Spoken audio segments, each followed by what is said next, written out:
Welcome to another episode of Code for Thought. The International Supercomputing Conference, ISC, is one of the annual conferences on high-performance computing and is held in the port city of Hamburg in the northern parts of Germany. This year, 2024, the event took place between the 12th and the 16th of May, and according to the organizers, over 3,400 participants found their way to Hamburg, which makes ISC one of the bigger conferences. It's of course not the only sizable meeting on supercomputing. A much larger conference is being held in the US each November, but ISC has a firm place in the annual HPC calendar. The conference itself is organized in roughly 4 parts. The first day is for tutorials, 3 days are for the actual conference, then there is a trade show for 3 days, and on the final day there's time for workshops. And it's the workshop day I want to talk about in this episode, because this year it offered a first, an afternoon session dedicated to all things research software engineering. Some of the attendees, and indeed some of the presenters, dialed into the workshop online. As for myself, I sadly didn't attend, but I had a chance to talk to some of the organizers and presenters afterwards, and you'll hear from them in due course. But first I'd like to say that I was a bit stumped to hear that this was the first time a workshop on research software engineering was held at ISC. After all, high-performance computing plays an important part in research, and in return, a number of research software engineers work in that field. In short, there's a strong link between HPC and research software engineering, and indeed in some cases HPC centers and engineers have been the driving force behind the RSE movement. So when I met with 2 of the organizers, Stefanie Reuter and Matt Archer, one of the questions I had was the motivation behind this workshop. And here's my conversation with Stefanie and Matt. Hello, Stefanie, and hello, Matt. Thanks very much for joining me today to talk about the workshop at ISC, which I believe stands for International Supercomputing Conference in Hamburg in May 2024. So let's do some introductions first. Let's start with you, Stefanie, and then Matt. Hi, my name is Stefanie Reuter. I am an HPC RSE, and I used to work in Cambridge at the university, but I live in Germany now, so I moved back. Matt. Yeah, hello. My name is Matt Archer. I'm a research software engineer at the University of Cambridge. I work in the Institute of Computing for Climate Science, which is just based around improving the software health of code, improving the performance of code, and adding new features to climate science codes. Stefanie, we talked before the recording. You were there the whole week. Were you there the whole week as well, Matt? Yes, I was there the whole week, yeah. How was it? It was quite intense. We can both agree on that. It's my first in-person ISC. There was a lot going on. In a good way, I hope. Yeah, definitely in a good way. It left little time to sleep. But in general, yeah, I had a really good time. I had really good conversations with many people and learned a lot. What about you, Stefanie? I can agree. It is very tiring and very intense, but it is very much a lot of fun to go to ISC. There is a lot going on, from tutorials, workshops, vendor exhibitions, just walking around into sessions that you have never heard of the concepts before, just learning new things. Yeah, very little sleep, but very, very good experience. Okay. And one of the events was the workshop for research software engineering that you two organized. So what led you to it? When I was at ISCs previously, and it wasn't my first time this year, I always felt that, especially for the software engineers, maybe some of the community aspects were not available or were missing, especially platforms where they can just have a discussion or have talks. There was a lot of deep technical aspects, like what's new in MPI, what's new in OpenMP, or a lot of vendor stuff, but there was very little community events happening. And when a colleague approached me that she had an idea of a workshop but she can't be at ISC, I was happy to jump in and help organize that. Wow. Yeah, for me, it was, I've never organized anything like this before. I've been, I suppose, largely absent from the RSE community. And I've been working as an RSE now for about 5 years or so. So I saw this as a really good opportunity to give something back to the community and actually learn a bit about what the community is like. there's no better way of doing it than actually trying to organize an event yourself. So yeah, just the opportunity to engage a bit more really with the community. Traditionally, I would think that the high performance computing community is a kind of natural home for research software engineering in the first place, isn't it? Or is your experience from ISC that it's more the commercial and non-scientific side? Especially ISC is a lot more of the commercial side. They do have a scientific part, but it's still more of a storage, IO, and less of the research software focus. And especially the RSE bit stems out of HPC is, so we had this discussion during the workshop, and it feels like it depends on the country, if that is true. Oh. Like, for example, in the UK, it seems like, yes, the RSE community grew out of the HPC community, so it has a strong standing there. Whereas in Germany, there is already a very strong HPC community. It seems very difficult for the RSE community and the HPC community to mix. So the RSE community is in the bioinformatics groups or in other subgroups of the RSE community. Yeah. Let's go to the workshop itself. So how was it organized and what did you want to get out of the workshop?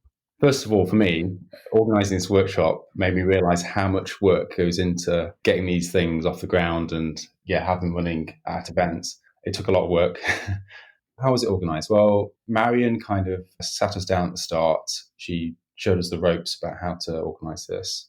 She has a lot of experience in the RSE and HPC community. Stefanie and I kind of started quite early on, I think. So like in October or something, we started to discuss this initially. I think November, December, but around there, yeah. A lot in advance then. Yeah, quite a lot in advance. And we had regular meetings. We started to send emails out to various people who could help organise and help us with the effort. We had quite a large organising committee who were really helpful.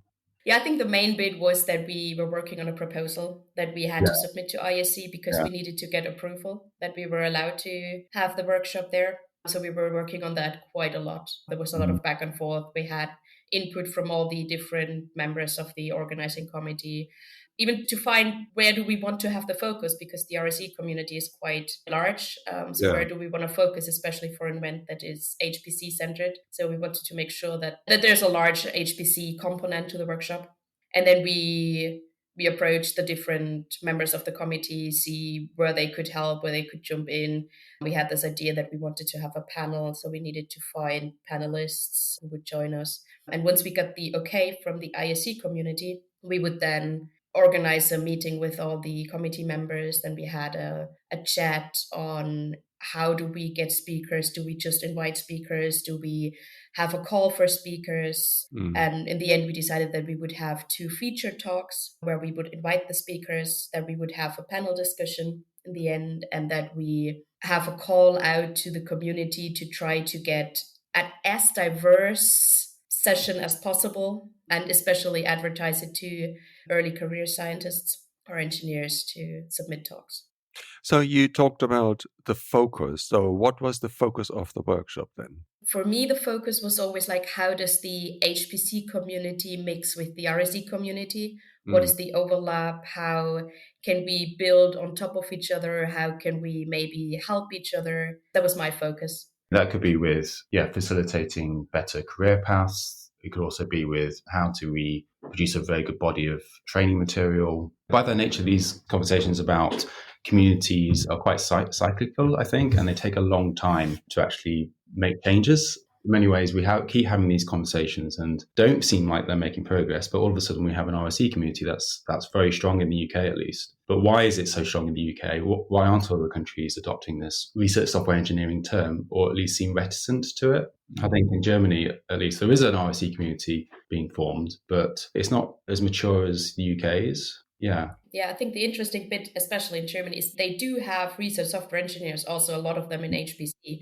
They just don't necessarily consider themselves as an RSE. It's not that they are not there. A lot of them are working on research card and a lot of them doing a very, very good job. It's just that they don't necessarily think they're just in this RSE community. How many people did actually attend then in the end?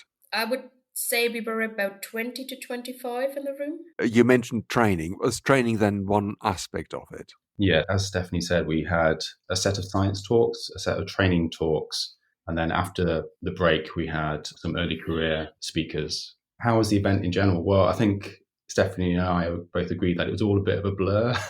So, In what way?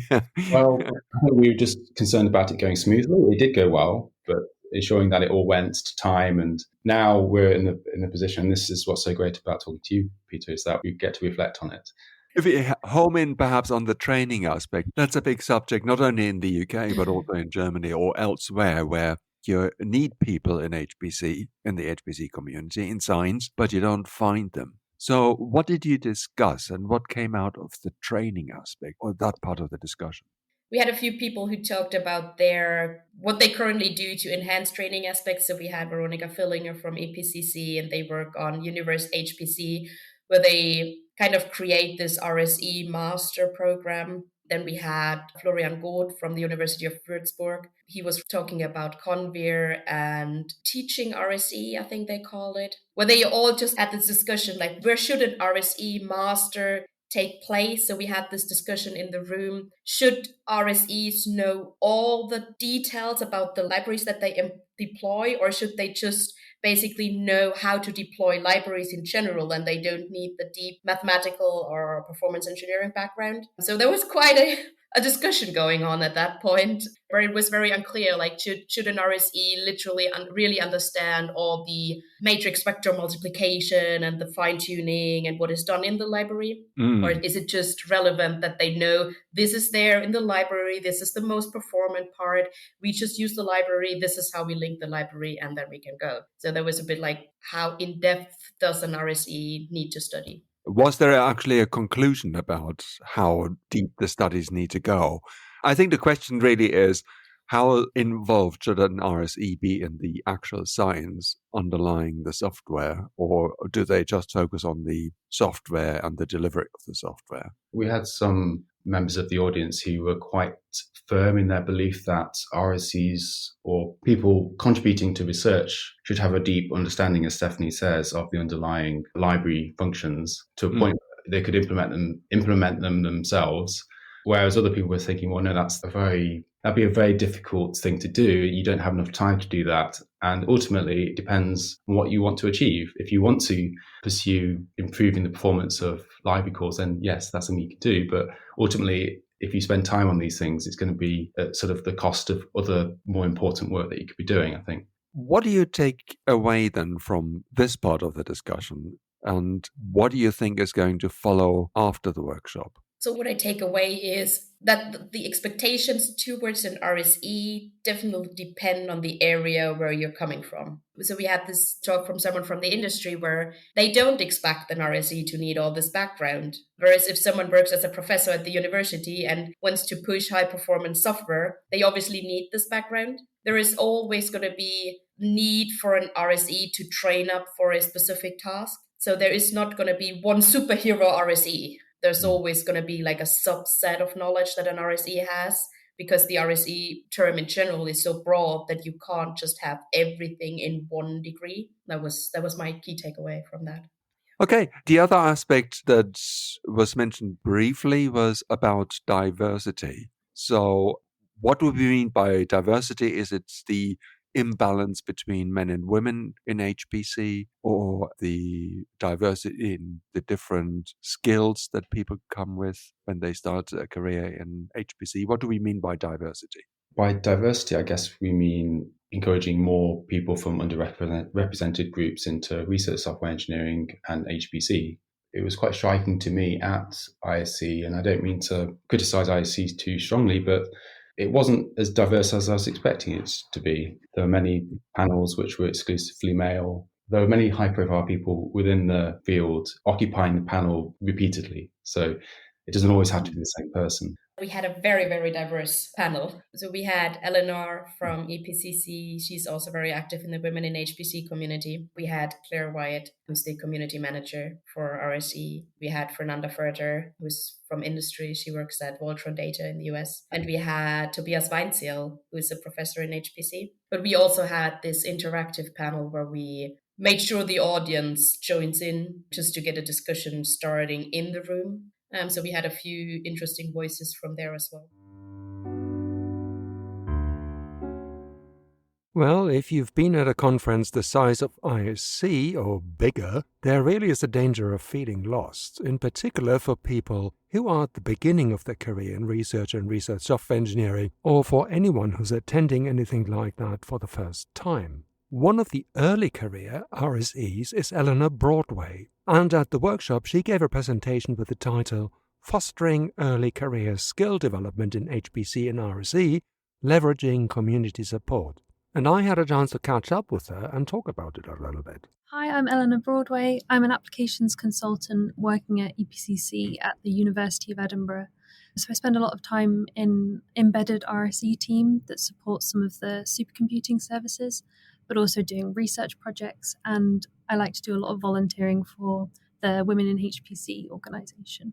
Indeed, and what a fantastic organisation that is, because they were there too, weren't they? I think they had their own workshop, if I'm not wrong. We did a early career poster series, which I chaired. Excellent. But back to the workshop in question, that was a workshop on research software engineering in HPC. And what made you go there?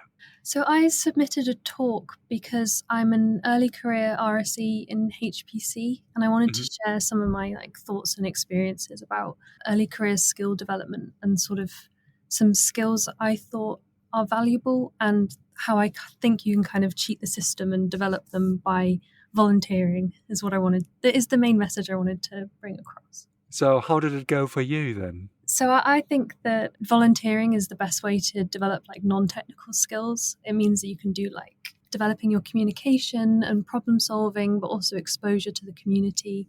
My main message for the talk was to highlight how you can benefit your employer and improve their visibility in the community whilst shaping what the environment you work in looks like, but then also developing your non-technical skills that help in your day-to-day job. So it's kind of this mutually beneficial balance that I think I cracked the code of. What was your general impression of the workshop? Because I think you were there in person, you told me before we started recording. Yeah, I was there in person. The workshop in general was a really nice balance of non-technical and technical discussions, which I think is the most important thing for communities like this, because, we're techie people, so we don't want to just not talk about the tech, but we need to be having these community discussions as well. It was really quite well attended. There were a lot of people there. And I think things like the panels discussions means that there was a lot of things to talk about in the room and nearly everyone got involved. So it was a really nice layout, I guess, of a session. What was your takeaway from the workshop then, and from the contribution, the feedback you got from your contribution? The feedback from my contribution in particular is that I think the community is kind of really open to talking about early career and how we can support people in their early career, and also diversity issues. There was a lot of discussion about how we can make our community more inclusive and more supportive for everybody, which benefits people from the ground up. Was this your first time at ISC? It was my second. Oh, right. Oh, you okay. I've personally have never been there. So what's it actually like, since we're talking about diversity and early career? It's quite a large conference, isn't it? I think it runs for 3 days and then there's workshop days on top of that. It can be a little bit overwhelming, can't it? It can be very overwhelming, yes. No, it's a huge, huge conference, and it can be quite corporate because there's an exhibition floor, which is a lot of people who are selling and maybe not people who actually work in the space, but are more for selling products, I guess. As someone who's early career and a woman in this field, it can be really quite intimidating. But things like the RSE community and the women in HPC communities, and the fact that they're really consistently present, makes me feel a lot more like I have a friendly face to turn to, I guess. That's why I think these sort of workshops are so important. I really like Eleanor's idea to throw yourself into the middle of it to fight against imposter syndrome and other things. And it helps other newcomers too, who join this very diverse field of research software engineering. Community building and support seems to have been a key motivating factor in creating this RSE workshop at ISC 2024. And I guess also to lend visibility to an area of HPC that seems to grab less attention at such a large gathering. And talking about visibility, we should also consider contributions from different parts of the community. As Matt said earlier, diversity is still an issue in the field of supercomputing. But there are groups and initiatives that work hard to turn this around, and one of which is, of course, none other than women in HPC, who were again present at ISC this year and who, as Eleanor just said, had a poster presentation there. If diversity remains an issue in HPC, well, then so does training. And in the final part of this episode, I'm going to turn to Samantha Wittke, who gave a presentation about her pathway into the world of HPC and her contribution to Code Refinery. The Code Refinery, as some of you may know, has been providing training in the field of research software engineering since 2016.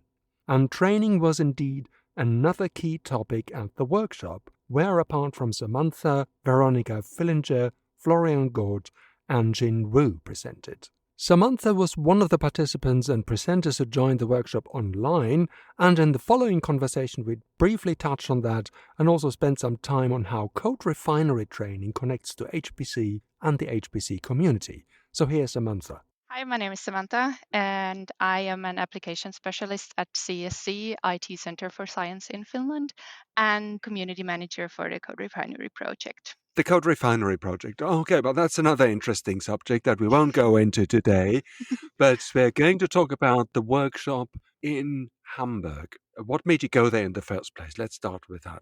Well, I have followed this RSE and HPC workshop idea, or at least the RSE community at ISC and SC quite a bit, and thought it was very interesting. So I submitted a talk, and actually it was about Code Refinery there also. So we get to talk about this a little bit as well.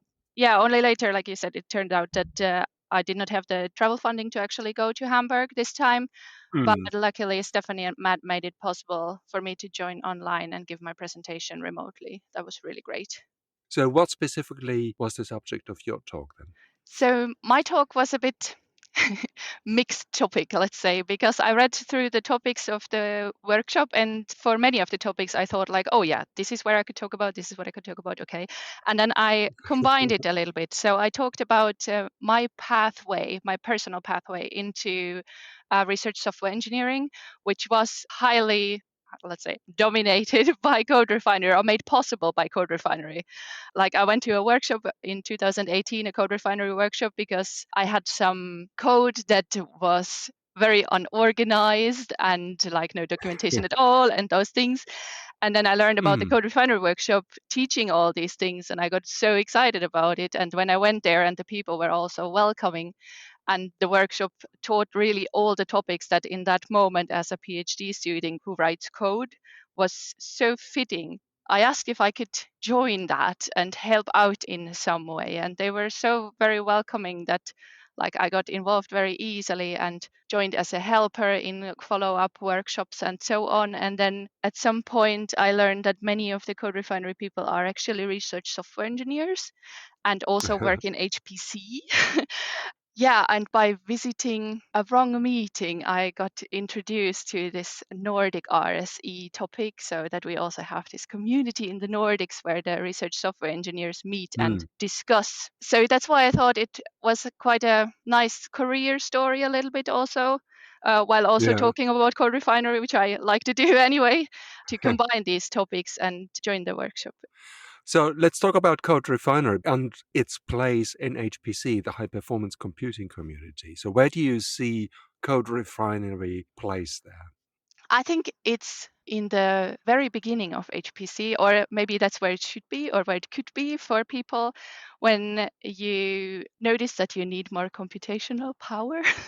You often maybe also notice that the code that you're writing yourself is in some ways not ready for that, because you're like writing your scripts and you have them there, and then you have these multiple versions of your scripts, and then you would have to copy it to the cluster or something like this. And then you might start finding out about these things like version control, and that you could use GitHub to sync your code between the computers and so on. And that's maybe then where you also find out about Code Refinery and all the other topics that are related to making your code more reproducible, but also how to have it all efficiently in one place. And Code Refinery can help with teaching about these topics. Technologies like Git and version control, etc., that applies to research software engineers in general, not just to people working in HPC. Is Right. there anything, or are there any parts in Code Refinery that apply directly to high-performance computing, would you say? Or do you start actually from the very basics? Not directly. The Code Refinery workshop is useful for everyone interested in the topics, HPC or not. And while some of the topics can help with running stuff on HPC, it's not directly HPC related. I think what for me also connects it to HPC is that many in the community also work in HPC. And for example, in our chat, when there is a question not related to Code Refinery as such, but also to HPC, people come and can help you there. There is also carpentries. So how do you see the carpentries and the Code Refineries? What kind of communities do they serve? I think there is a lot of similarities there, and we are in contact a lot with the carpentries on how to connect our curriculums together, also to make it findable for someone, for example, has taken a carpentries course and wants to then go further to make the Code Refinery material more findable from that point of view of a person. Nowadays it even mixes a bit more, but a few years back maybe it was so that the carpentries was like more the basic stuff when you begin with the shell or a Python, like these kind of topics, and then the Code Refinery would come after that when you have already learned how to program and you want to also make your code more reproducible, for example. Do you see that there is a future of going more specifically into teaching HPC and HPC-related topics? The core Code Refinery curriculum, maybe not, even though it is a possibility, but we have a lot of other collaborations going on. Like I said, many of the people involved in Code Refinery are working in HPC, and through that we have had multiple collaborations now already where we're also teaching the basics of HPC, or more recently we've had a course called Tuesdays Tools and Techniques for HPC, where it's more about the daily working with HPC that was organized by Aalto University in Finland. And then we had multiple collaborators from the Code Refinery community coming there, teaching, helping out, and doing this course together. As I said before, high-performance computing plays an important part in research software engineering and in some cases defines the careers of engineers. But that doesn't necessarily mean that researchers and research software engineers get a lot of traction in the field. With so many participants, exhibitors, big names and big topics to cover, I can understand how this can make some of us feel overwhelmed and quite frankly overlooked. Which is where workshops like this, of course, come in, and we shall see if the example of this workshop catches on in future conferences such as ISC 2025. And finally, if you like to leave a comment or contact me, you can do that directly now from the show notes in your podcast app. You can also support this podcast in other ways by leaving a review or even donate a little something using Patreon. Again, look at the show notes for details.